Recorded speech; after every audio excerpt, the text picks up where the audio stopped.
Well, thank you everybody for coming this morning. It's an honor to be here again at the Danyliw seminar. Um, I'm presenting a newer project that comes out of a convergence of factors. Due to a paper I presented here 4 years ago, I was asked to go to Germany to participate in a conference about economic elites in Essen. And because my work is about regional economic elites in Ukraine in the Khrushchev and Brezhnev period, and how military-industrial production and the remilitarization of the economy actually fundamentally transformed power relations in Ukraine at this time. I went to Mittelbau Dora in the same summer as as that conference for personal reasons, and the outcome of that visit and the outcome of that summer of research is what I'm presenting to you here. And what I saw at Dora, because of my training and research interests, was I saw it as a place where multiple stories and historiographies come together. And it's a case study that connects two very distinct historiographies, that of nationalism and ethnic cleansing in World War II, and that of Ukraine's role in developing the Soviet Union's weapons complexes. And so the method, the question was how to situate this story, which brings together these various threads into one paper, and how to do this in the aftermath of voluminous books like Timothy Snyder's Bloodlands. And so I chose microhistory as method, leaning on a biography of one person who made it into these camps, an outlier whose story intersects Dora in order to look at the history of weapons production at both the macro and micro levels. And in this way, giving a vertical slice of both of 20th century Ukrainian experience. And that talks about both nationalism and ethnic cleansing and Ukraine's role in the larger story, in the larger history. And the story really begins with I.G. Farben in 1936, which these are all of I.G. Farben's plans as of, I think, 1932. And in 1936, they suggested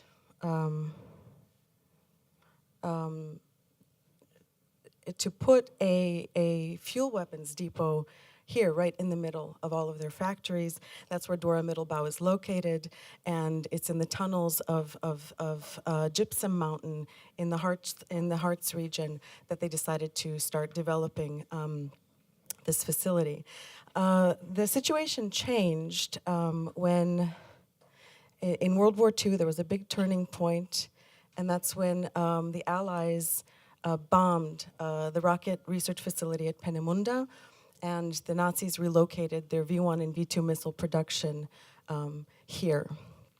But it was a completely unprepared site, and due to labor shortages, they decided to exploit prisoners at Buchenwald to prepare the site, dig out the tunnels, and do much of the hard labor. So this is a view of the inside of Mittelbau Dora. This is the vast tunnel system. Each one of these lines is a tunnel like this. So it was very elaborate, it was very extensive, and it took a lot of prisoners to develop it to this point. Now, when viewed from the macro level, the establishment of Dora is critical to the history of the atom bomb, the space race, rocket development, and the development of weapons in the United States and the USSR. Wernher von Braun, pictured here, was not only the aerospace engineer at the helm of the Nazi program, he was brought to the United States in Project Paperclip, and he is referred to as the father not only of rocket science, but also the US space program. And he is known to have visited Dora a number of times to oversee the production of these weapons and components. Now, when viewed from the inside of the tunnels, this story takes on a very different valence. And raises a lot of questions about the history of projects such as these, and also about the history of Ukraine. This is an etching made by a Czech survivor of Dora Mittelbau, Dominik Černý, and this is describing, it's showing how they worked in the early days of in the early months after Dora Mittelbau's founding. You can see them chiseling the rock. They had to carry it out physically, and you can see here that there were also punitive hangings for those who resisted or were unable to participate. And these prisoners first arrived the first wave of prisoners arrived on August 28th, 1943. There was 107 of them, and there was nothing there. They came, they set up tents outside the tunnels, then they went inside. After a while, once barracks such as these were established, but this was established inside the tunnel system, and these first prisoners really didn't see the light of day for 6 months unless they were being taken to the infirmary. And because of these living and working conditions, very few people survived from this period. But one who did was a man named Vasil Mudrak from Galicia. He was born in Julin, in Oun. He was born in Julin, just east of the Molotov-Ribbentrop line. I can't see it from here. Oh, it's right here. And in 1915, he was a rank-and-file member of OUN who was arrested along with many others in 1942-43. He was arrested in January 1943. And there were many other members of OUN that he met outside once he emerged from outside the tunnel system. And this is a relatively unknown chapter in OUN's history and in the story of the Nazi camps, and even to scholars who study the genocide and the Holocaust in particular. And because the focus is and has rightly been so, focusing on major moments like the Lviv pogrom in 1941. But this illuminates other dimensions of the story.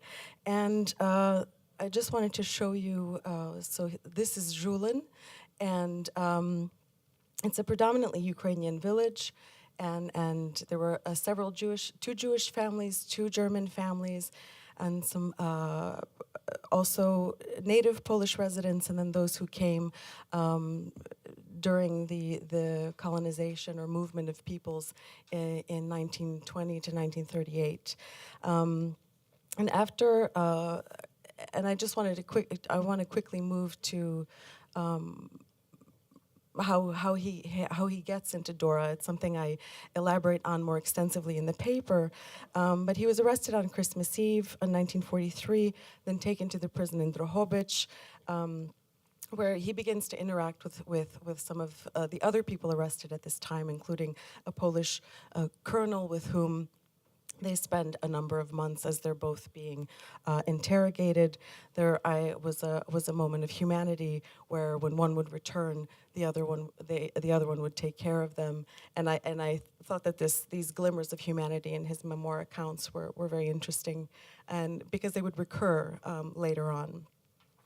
And within a few months, he was sent to Majdanek, and that's where he intersects the concentration camp system for the first time, and that's why he intersects the Bloodlands narrative, for instance, for the first time, but exiting immediately because Majdanek was both a death and labor camp, and that's why I chose to look at this outlier. I wanted to see what was happening on the other side of this equation.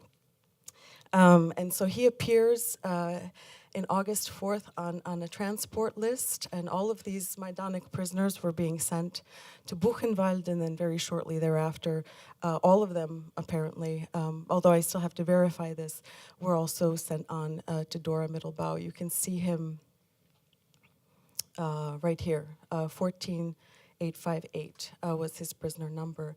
And here's the registration card at Buchenwald, which I think has a lot of interesting information.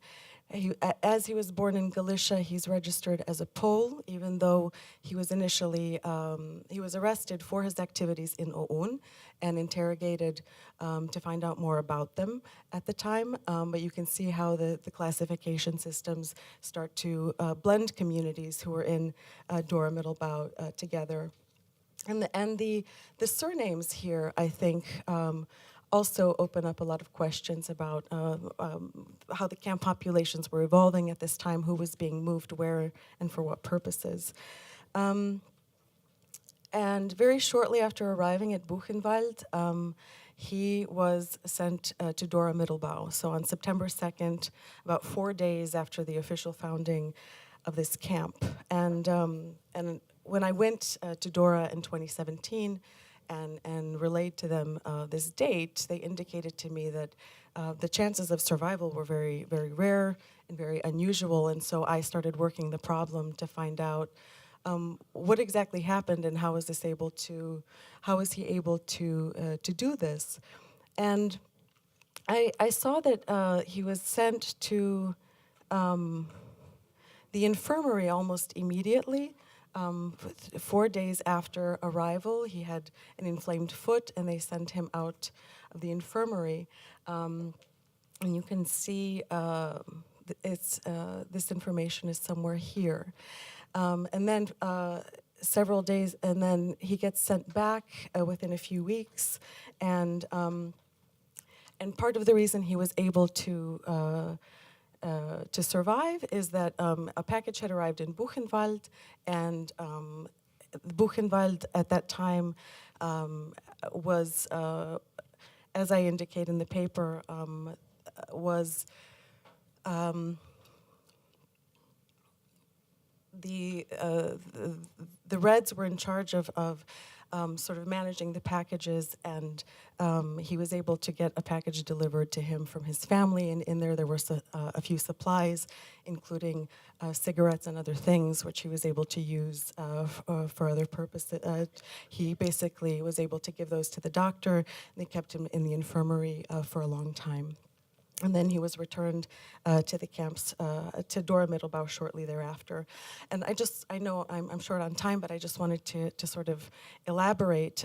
This was a period when a number of OUN prisoners were also at the camps, and he met them afterwards. There was a man named Ivan Melnik from Vehoda, who was doing a task such as And here I just wanted to show you the medical documents. There were 2 trips to the infirmary, and it was actually quite difficult to get into the Riviera. So there's a lot that I need to explore here, but here's some extensive medical notes, and you can see how there were transports back and forth, because as this camp was being developed, they were moving prisoners to and from, and a lot of them were going to the infirmary in Buchenwald. And he was on his task was to whitewash the walls inside the tunnels, and you can see here that they're very brightly colored and white. And this is one of the tasks that is not quite as well known. After the prisoners broke through the rocks and carried them out, there was a team that came in with a lime mixture, and for 12 hours they would whitewash the tunnels, and spending a lot of time in dampness. And that's why he was being sent back and forth to the infirmary, because he had rheumatoid arthritis. So, and there was one other prisoner that I just wanted to mention. It was a man named Kramar, who was taken in 1941 to Boden, where he had been repatriated to work for Messerschmitt in Germany. It's an aircraft manufacturer, and he also makes his way to Buchenwald, not to Mittelbau, but to Buchenwald in August 1943. And his story is quite interesting as well, because he gets sent onward from Buchenwald to Gustav Werke, a group of businesses that was confiscated from Jewish business owners early on in the war, and was then repurposed for other means. So you see a lot of movement of prisoners in order to work in armaments production and other things that are necessary for the war. And one thing that I just wanted to underscore is that this mingling of populations at Dora Mittelbau at this point in the war is an indicator of a lot of things, but you see the arrival of a lot of Soviet POWs, Ukrainian and Russian political prisoners who are also in the tunnels at this time, and I find this intermingling of people from different parts of the front to be very important. I think I've run out of time, but Thank you for great presentation.